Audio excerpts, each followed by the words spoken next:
I bet probably they don't poop their pants. I bet they've they been trained to no poop longer somewhere poop, and they burn or it. they've been trained to use it as a weapon. They poop and then they just pull it out of their pants and they like throw it at an enemy and they're just like pink eye attack.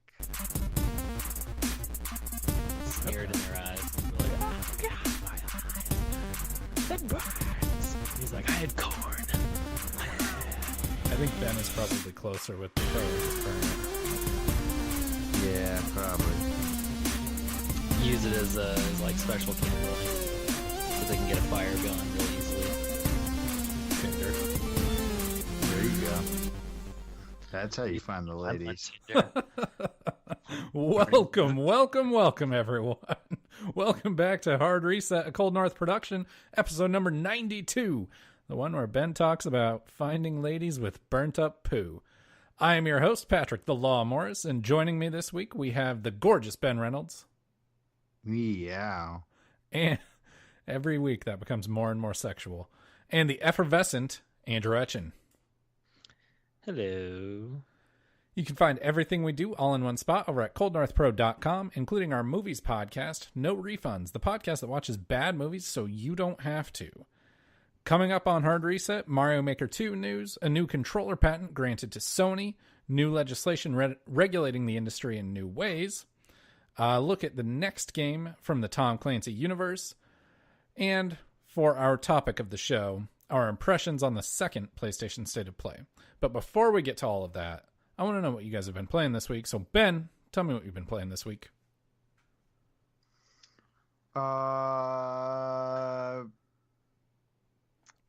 I have mostly just been messing around with an Xbox One X, playing games, seeing what they look like with better graphics.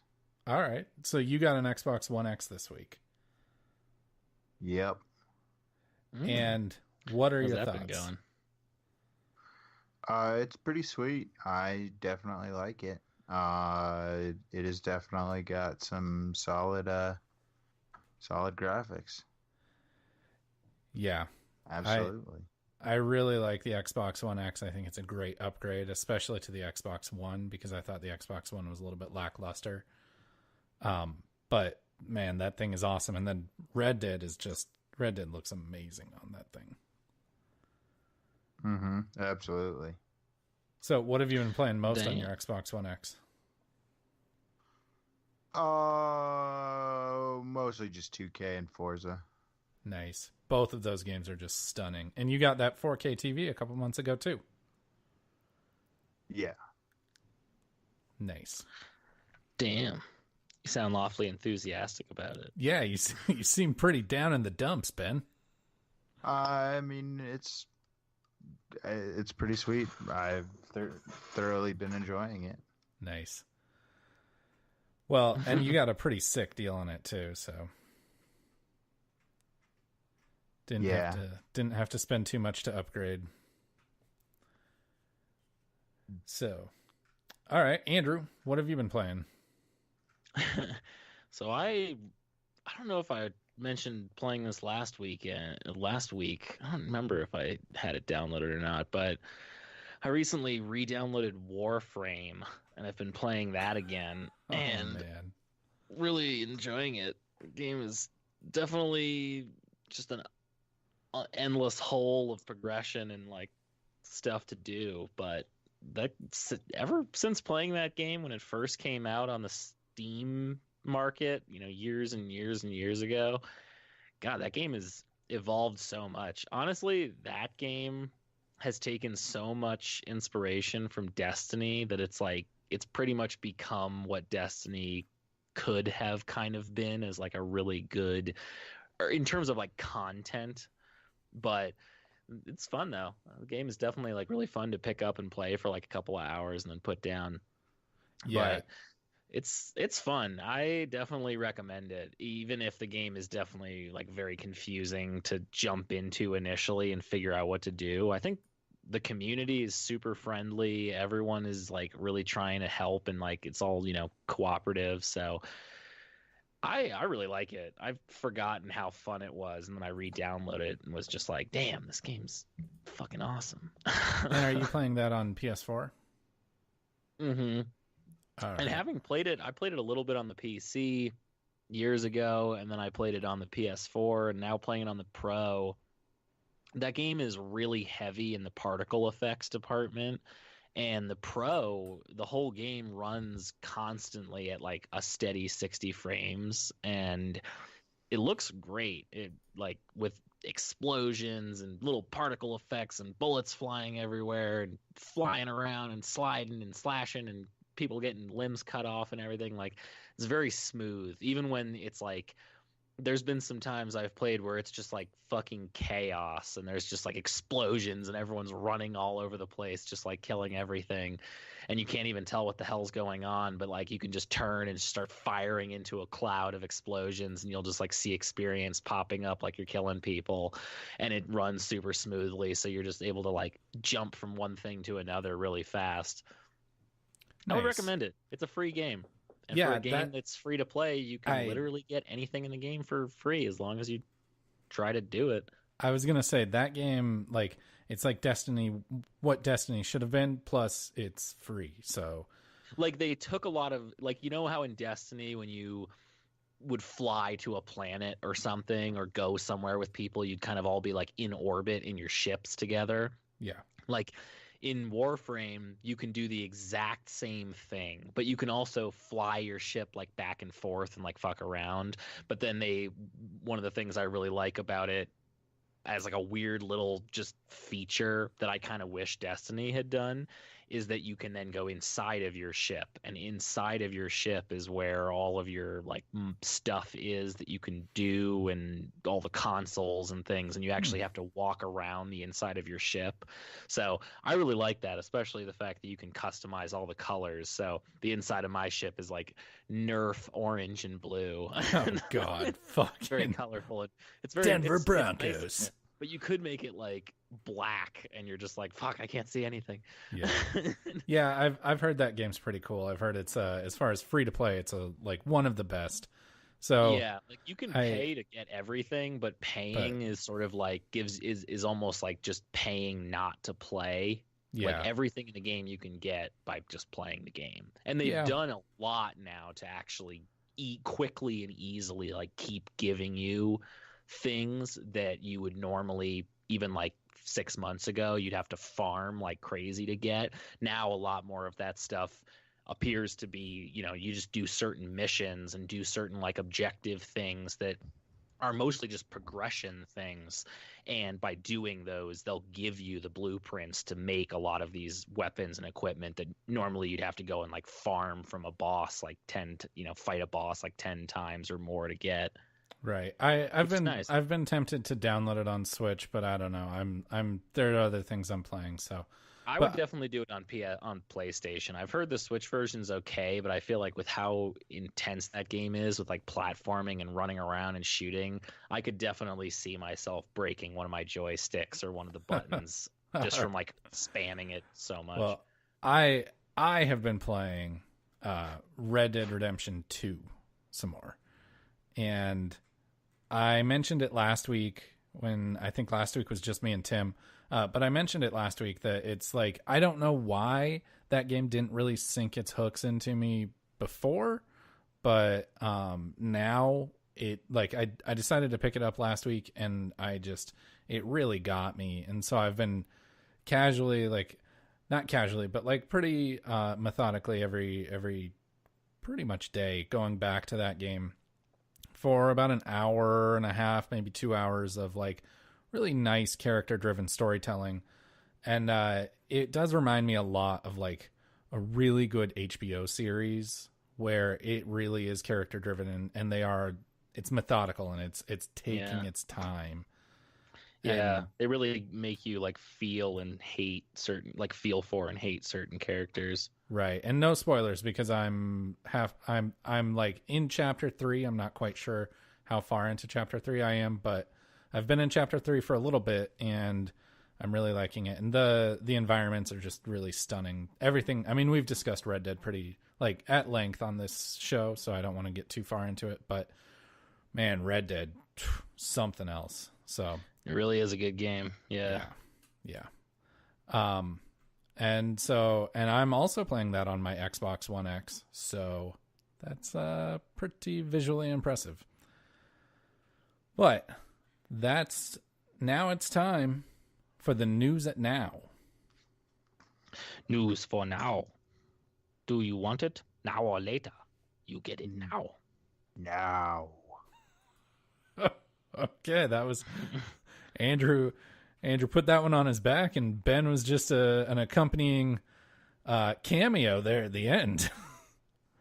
So the news at now. Mario Maker 2. Nintendo dropped some news on us earlier today that they'll be having a Mario Maker 2 Nintendo Direct tomorrow. So since it hasn't happened yet, I just kind of wanted to do some preliminary discussion. Do you guys think that this is indicative that Nintendo is going to have more to show us at E3? Because this is something that could very easily be put in the E3 Direct, but them doing it now, to me, feels like they're possibly making room for E3. And so what do you think they're maybe making room for?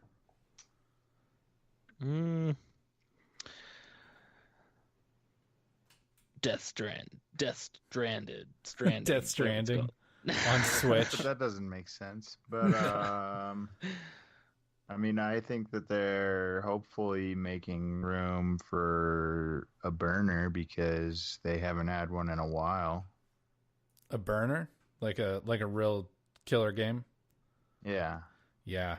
I mean, they have like a decent lineup of games coming out this year, but I think that, and this is going to sound so weird, but I think that possibly where they're lacking, and we'll discuss this more on our E3 predictions episode that's coming up, but maybe where this year's Switch lineup is really lacking is in ports. And I think that this could be them making room for, because the game is out in late June. And so this could be them making room for like they're not going to commit a ton of the Direct to Mario Maker 2 if they hadn't done this. But it could be making room for an announcement like maybe a Twilight Princess HD port or a Wind Waker HD port or both, or maybe like a Pikmin 3 port. Wii U ports, I think, is what would take the slot. Fair enough. And Ben, I do agree with you. Like they do have, a lineup this year, but like aside from Animal Crossing and Pokemon, I'm not real sure that this is a banger. Like that any of them are bangers. And honestly, I'm not even that sold on, like, I'm not a fan of Animal Crossing, and I'm not that sold on Pokemon yet. I still need to see more. So I do hope that maybe this is making room for some new announcements. That would be cool. Do you guys think, so going back to Mario Maker 2, what features do you guys think they're going to talk about tomorrow? I mean, I've never really played the Mario Maker games. Everything I've ever really seen of them is just those fan levels and people who play them online who are stupidly good at Mario. So I don't really know a lot about it. It's basically build your own Mario levels, and yeah, and most of the time it seems like they're fucking insanely crazy. hard. Yeah, yeah. Ben, I think Ben and I actually agreed. I'm pretty sure that I'm on record as saying that I was not that interested.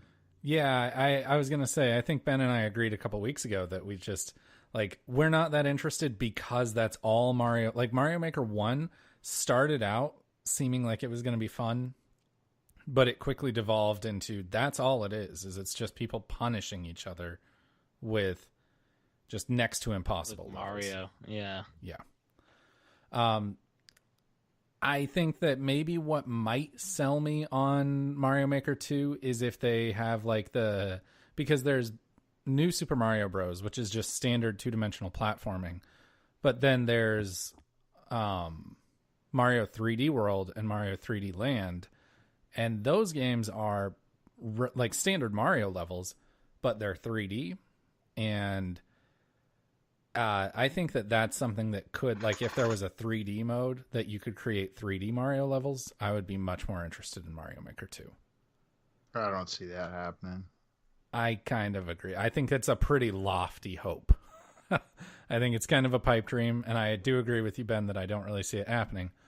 But it's how they could definitely sell me Mario Maker 2, because Super Mario 3D World is one of the best Mario games ever. Fair enough. It's better than Odyssey. Fight me. Fight me. Anyways, speaking of things that are better than Odyssey, here's something that's not better than Odyssey. A new report from Endverse shows that Sony has been granted a patent that allows players to sync their mobile phones with a home console. The patent details the ability to use a modern phone with for both gyroscopic motion controls and AR capabilities. This is obviously a PS5 thing, if it does ever come to fruition, right? Probably. Yeah. Yeah, probably like a next gen thing. Yeah. I feel like this gen's sort of Winding on down. the outs. It's winding down, so it's sort of like why add it to this gen. Yeah. Now, what do you guys... So I read through this, and my main takeaway was like, I really don't give a shit about this, because they're basically trying... To me, it sounds like they're trying to turn your phone into basically a Wiimote. And I think that's pretty dumb. But what do you guys think this could be used for? I mean, my understanding was that essentially this is just PlayStation acknowledging the like popularity of like people playing games like PUBG and shit like that on their phone, just using the screen controls.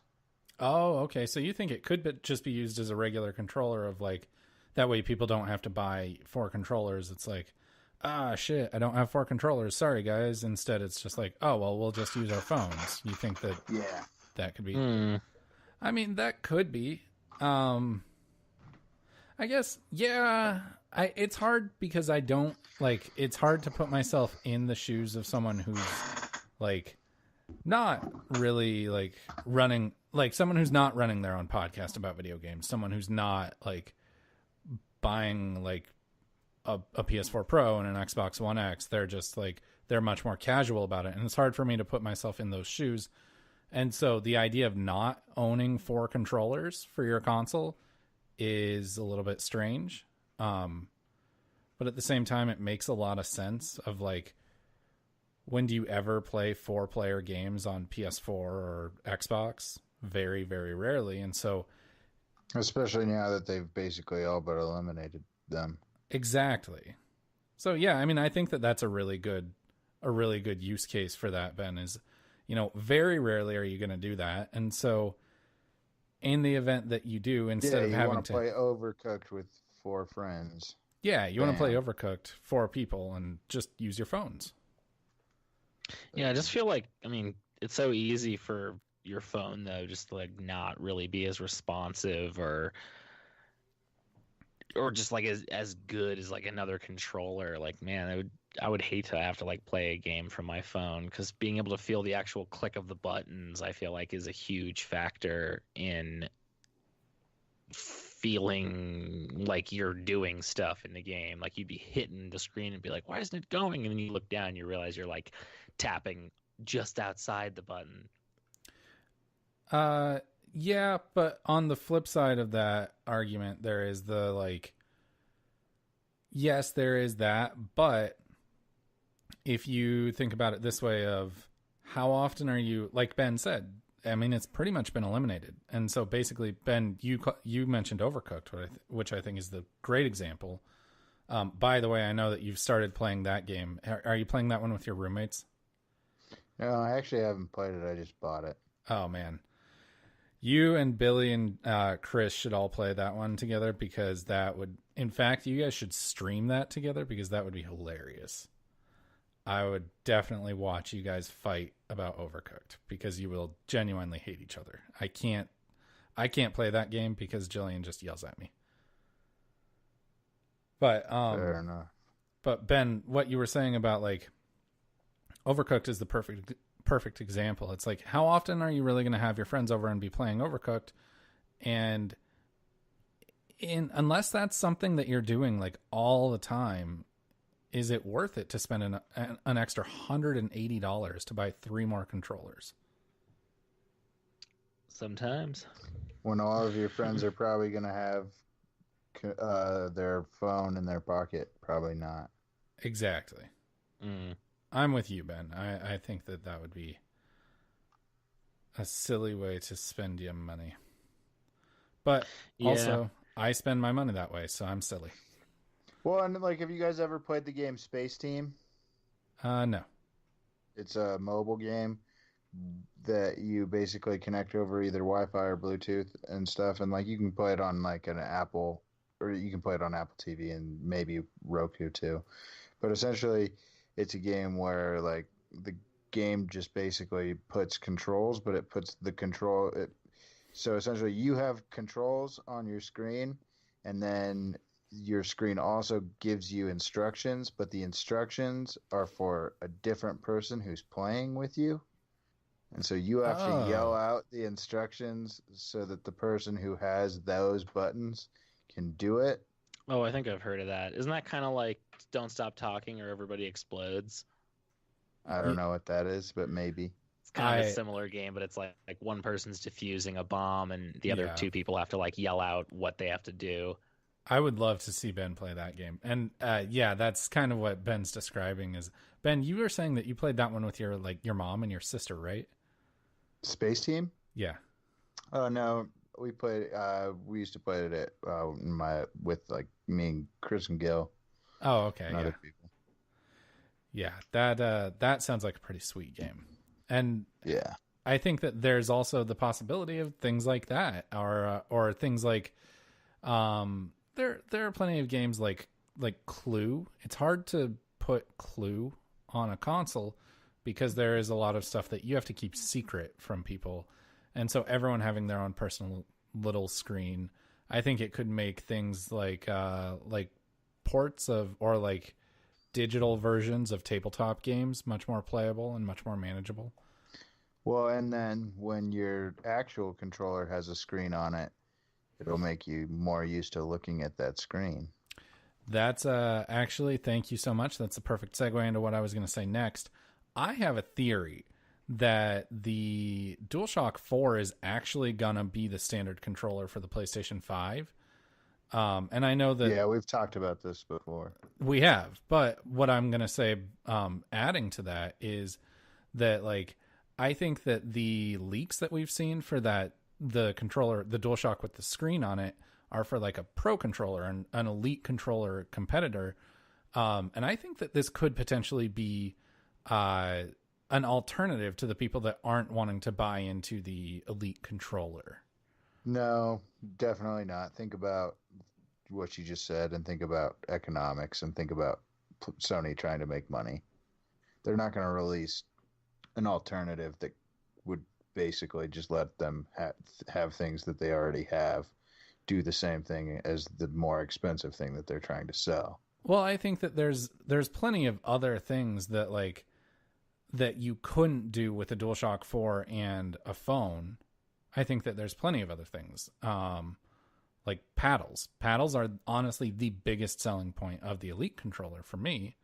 And so, but I guess you do make a good point of like, why would they let you do that with stuff you already have? Based on what we've seen of the controller with the screen on it, it's not gonna really it's not gonna be like an iPhone screen. Yeah, it's gonna be pretty small. Yeah. Yeah, I guess we'll have to wait and find out. But speaking of waiting and finding out, there's new legislation on the way. Ben, why don't you tell us about this? So a Republican senator from Missouri named Josh Hawley is planning to announced a bill actually that will ban pay-to-win microtransactions. He specifically cites the Activision game Candy Crush as an egregious example of pay-to-win microtransaction because you can pay $150 for the Luscious bundle that gets you a bunch of goodies. I've never really played Candy Crush, so I don't know anything. Yeah, me neither. Yeah, I haven't either, but this sounds strange. Yeah, but people are also speculating that this same bill could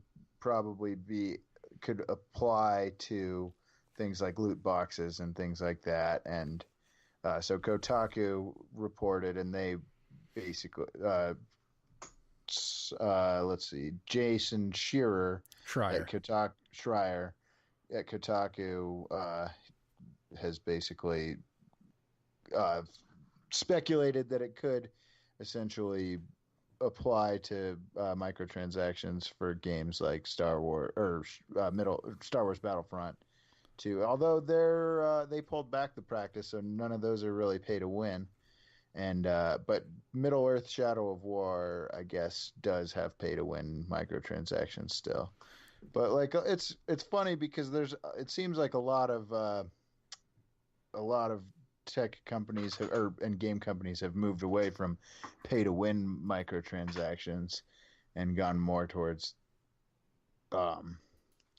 other types of just cosmetic microtransactions.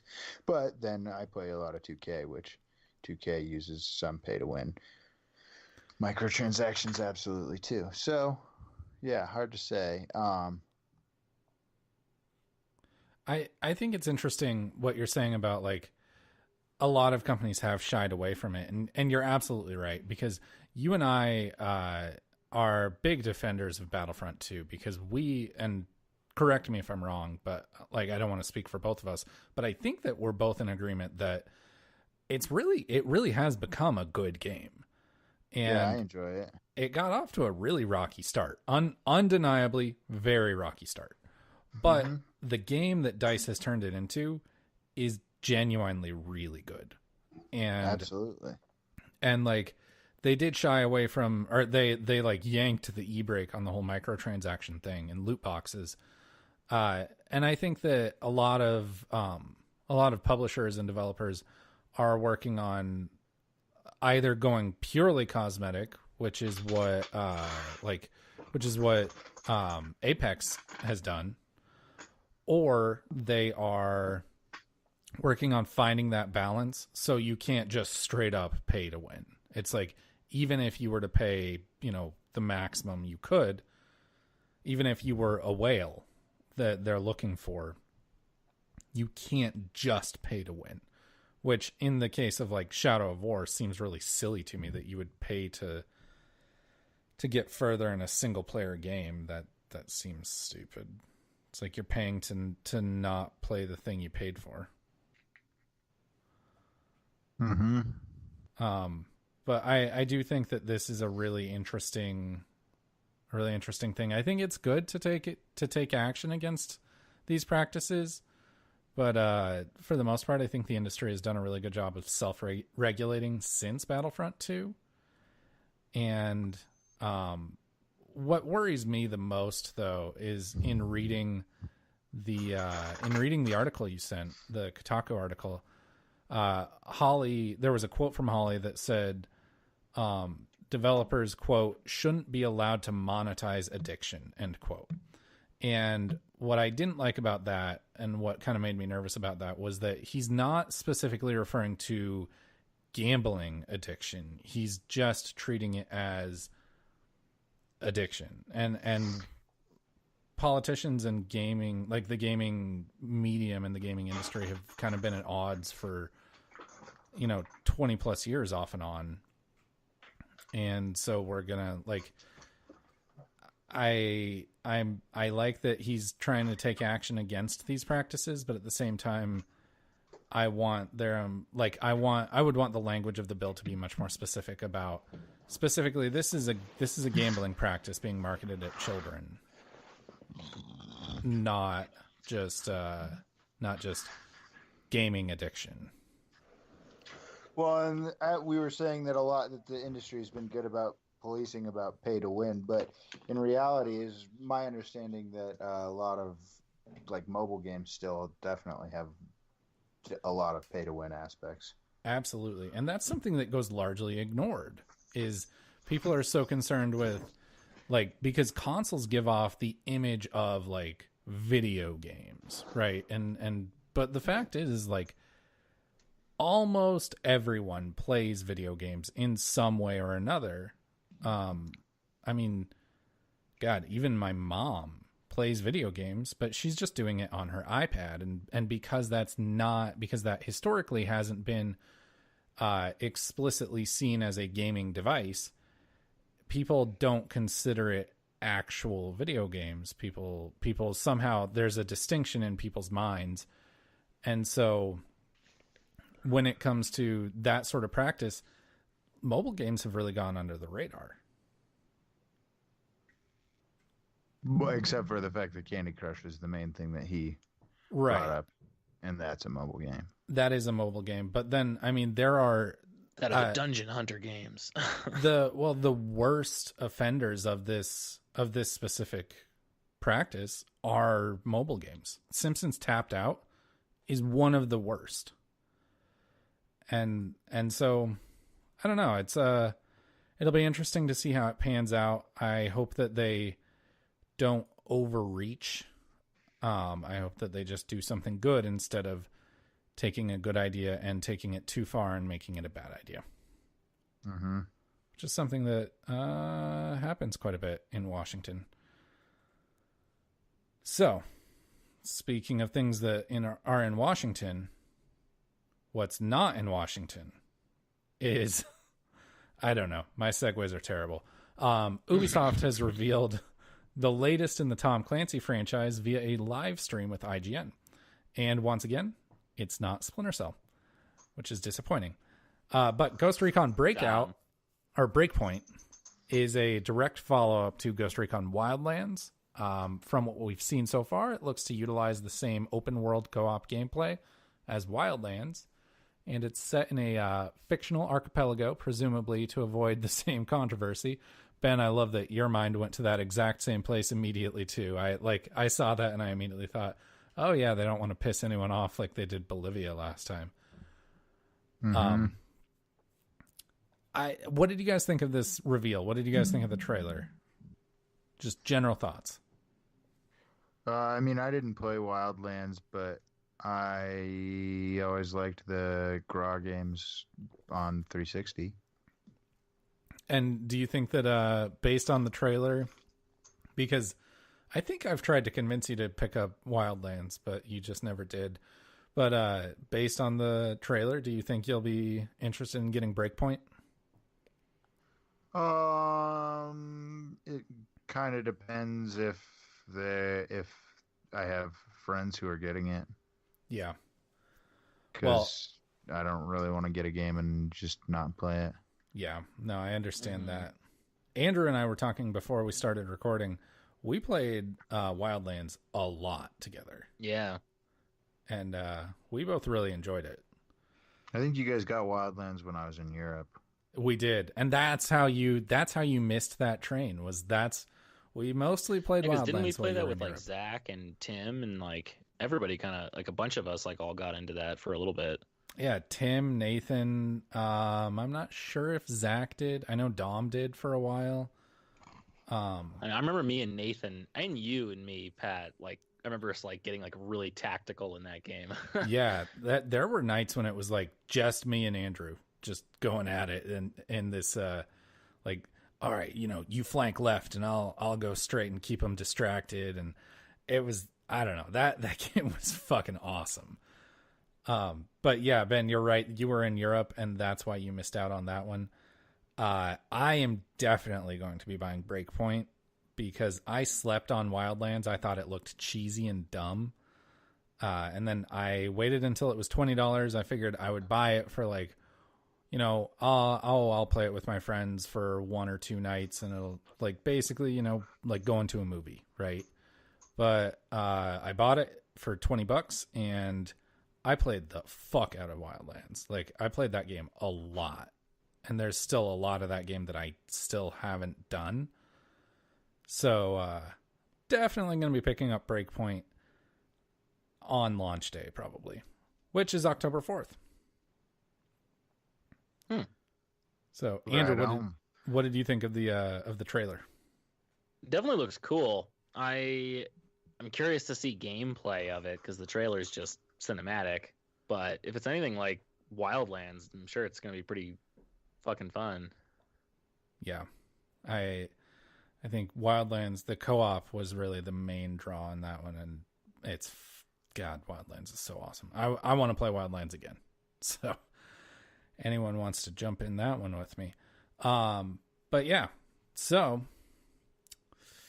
it's pretty cool stuff. Anyways, that takes us to the topic of the show. Topic of the show. There you go. All right. Topic of the show. State of Play 2. So just big picture, looking at it from on the whole. What did you guys think of State of Play 2? On the whole. Yeah.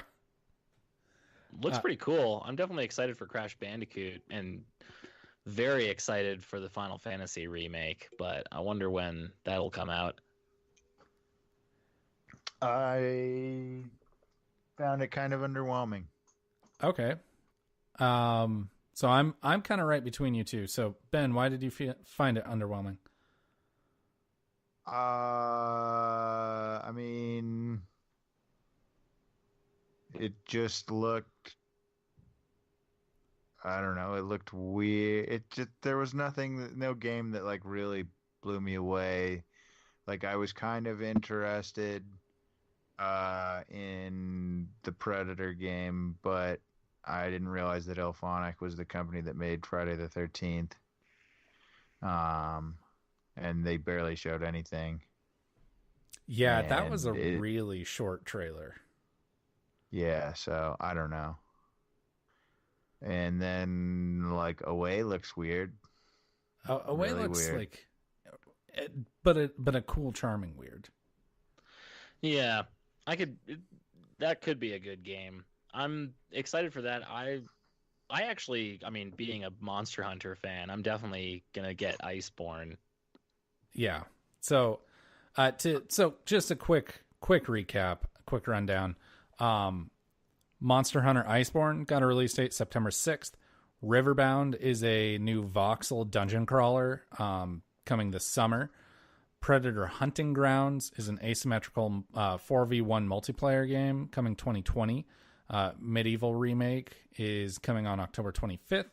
Away is a wildlife survival game. That's pretty much all we know about it.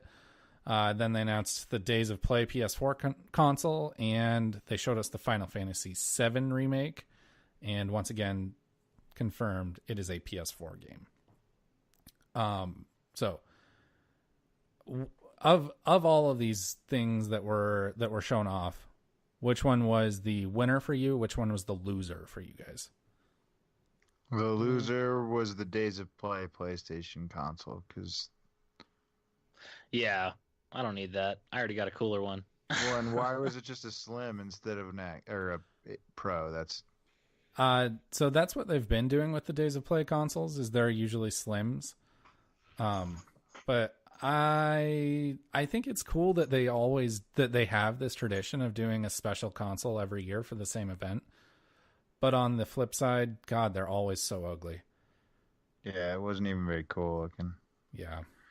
And winner, I don't know. I was kind of like, I never played Medieval, but that looks kind of cool. Okay. So maybe, or else Away could be cool. Maybe if I really want to be a sugar glider.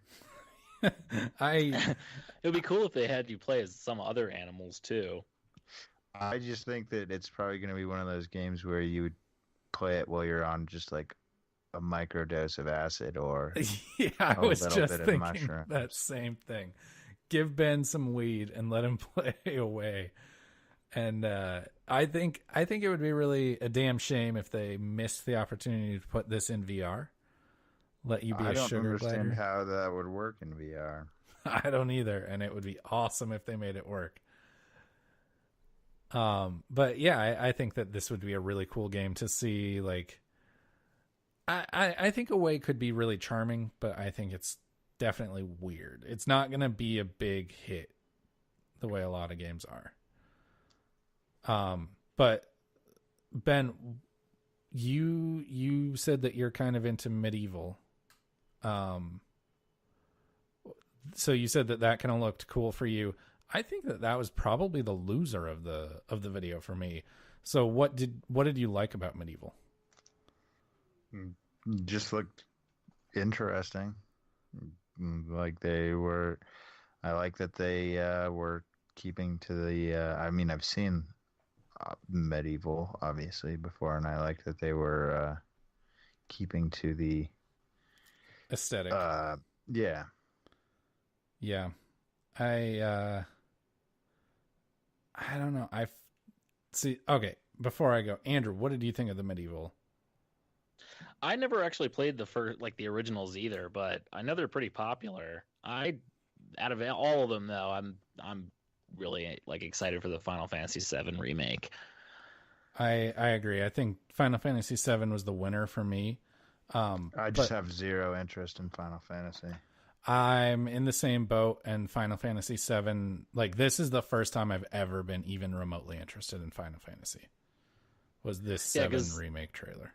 Because the 7th one, that's like probably the most famous of all of them. I think most people think of Final Fantasy VII and Cloud and Sephiroth and everything like when it was peak Final Fantasy. And like I actually never played the original like Final Fantasy VII, but with it being done like it is, it looks like it could be like really fun because it's done in the same style as Crisis Core, which is a PSP game I remember playing, where it's Final Fantasy and it's the same like realm, it's the same like universe as Final Fantasy VII, and it's much more like action packed. It's much more like hack and slash and live action, but still carries this like sort of RPG element. And that game was a lot of fun. And if the 7th one is being done kind of like that, I think it'll be a lot of fun because the 7th one, just the story of it is probably the most, interesting and like the most like iconic characters. Right. So real quick, going back to, because I do want to discuss the Final Fantasy VII trailer in a bit more detail, but not specifically the trailer, but the things surrounding it. But going back to Medieval real quick, I kind of felt like Medieval was the loser for me for the video, just because it looked like a PlayStation 1 game with PlayStation 4 graphics, whereas you have other remakes like Spyro and like Ratchet and Clank that have been updated, and not only do they have the visuals of a contemporary game, but they have the animation and the camera and the environments and the detail and the like all of the other like workings of a contemporary game that make them, I think, a much like what a remake really should be. And Medieval isn't out yet, so I guess I kind of feel like I can't say it's not a good remake, but it just looks like it doesn't have that secret sauce that Ratchet and Clank did.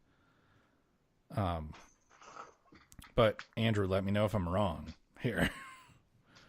Yeah. I mean, I don't know. Right now, it's like seems like it's pretty accurate. Yeah, it's there's, I don't know. We'll see how it turns out. We'll see how it goes when it comes out. I'll tell you, I'm not beating down the door to buy this one. But I did just want to squeeze that in about Medieval before we moved on to Final Fantasy VII, but more importantly, what surrounds it. So, one, it is still a PS4 game. I don't know how. Like, and so when do you think this game comes out?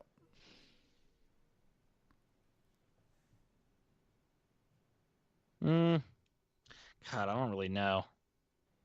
To be honest, it seems like it might be something that will get released as like one of the last games on the system. Yeah. Or maybe even like a first for the next system. Well, so they confirmed it is absolutely a PS4 game. But I definitely think it's like, this is one of those games that's like, the console is winding down. They've squeezed the juice out of it. This is just one of the last hurrahs. They said, but then also, like, super importantly and very interestingly, they said more to come in June. So I have very little doubt that they are going to talk about this game at E3. If they were willing to show us a trailer, because this game has almost become like The Boy Who Cried Wolf, right?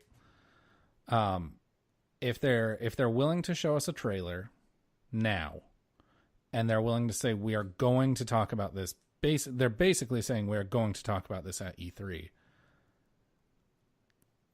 Do you think that, like, I feel like this game has to be coming out this year.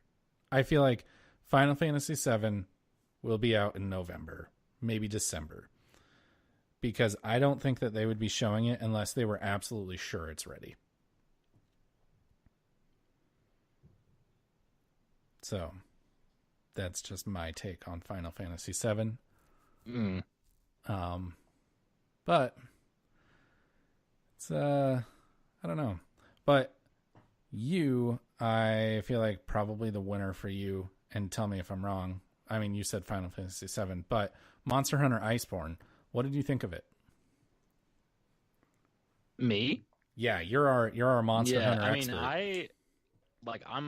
I think Monster Hunter World, of all the Monster Hunters, is like one of the best, like most user-friendly, kind of like just really fun ones. So I'm super excited just for like more monsters and more like environments and stuff like that. And since I've played the game a long time ago, they've added a lot more things to do as well, like more monsters to fight. So I'm excited for it because I've been just eager for that for a while. Same with when they finally release Subnautica Sub-Zero, Below Zero on consoles.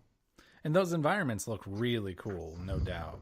Like all of the snow and just, I don't know. So September 6th is the release date for Monster Hunter Iceborne. I assume you're going to be downloading it, like buying it day one, right? Probably, yeah. I'm hoping to. Yeah. Ben, you dug Monster Hunter too, so are you going to be buying Iceborne? Probably not. I'm not going to dive back into that. Yeah. Can't blame you for that. So overall, to wrap up our conversation on State of Play, do you guys feel like this was a winner? Do you feel like maybe they're going to start building steam, finding their stride, and this State of Play thing is going to stick around, or do you think it's going to fizzle out? I mean, this one was pretty bland. It was like a little bit meh because it was a lot of trailers for things that like I already knew were coming. So it wasn't a lot of new stuff. Like Away was really the first like new thing I saw from the State of Play. So I was just like, okay, like a little behind the times it feels. Also the Predator game, but I do understand what you're saying as far as like, I want State of Play to have some big announcements for sure. Yeah, like I want them to announce things that like haven't already been kind of talked about. Yeah, but maybe they really don't have a whole lot that they can talk about right now. Because at this point they have pretty much That's true. Death Stranding, Ghost of Tsushima, Last of Us Part 2, and Final Fantasy VII are the big ones. And other than that, I'd imagine everything else that's in the oven is PS5. And they're not going to be talking about that yet. Yeah, they haven't quite gotten that far yet. Yeah. Ben, how do you feel about State of Play after the second release? I just want the games that I want. I want to hear about the games that I want to hear about. Yeah. I Not- didn't really get to hear about ones we wanted just yet. Yeah. Yeah, I think at this point I'm not sold on them, but I'll keep watching them. Hopefully they get better. Hopefully the next one we get some big announcements. I'd imagine we'll probably get the next one in June around E3. Well, they'll probably have more things that I've seen speculated it's speculated that they would have like probably footage of Last of Us Part 2, Death Stranding, and Ghost of Tsushima in that. Yeah. State of Play would be a great way to like just kind of drip information about those games out as we approach the release. I agree. All right. Well, that wraps up our impressions on State of Play. Let us know what you thought. Pretty much wherever you want. YouTube is a great place. Anyways, that takes us to the weekly trivia challenge. Trivia. Who All will right. be the winner? This week's trivia challenge, quick reminder, Andrew, you're in second place at 3 points. Ben, you're leading with 5. Trivia this week. What was the first Nintendo console to have HD support? Was it A, the GameCube, B, the Wii U, C, the 3DS, or D, the Wii? The cops are coming. Oh, man. 3DS. Final answer. Yeah, I was sort of thinking the same thing. That or the Wii U. I'm gonna say the 3DS. So both of you are going C, 3DS, final answer? Yeah. Ben, final answer? Yeah. Well, both of you are incorrect. The answer is the Wii U. Oh man. The 3DS was like a 240p screen, very low res, but still awesome console. Well, Oh damn. nobody moves the needle. Nobody moves the needle this week. But that's all we've got for you guys tonight. If you liked what you heard, don't forget to leave us a rating and review on whatever platform you found us on. And going to remind you just one more time, listen to our movies podcast, No Refunds, the podcast that watches bad movies so you don't have to. This week, we watched the 2018 rock vehicle, Rampage. Is that right, Ben? Yeah, it came out today. Nice. You can see everything we do all in one spot over at coldnorthpro.com. We'll be back next week discussing whatever happens in the next 7 days. So until then, reset. Reset. Reset.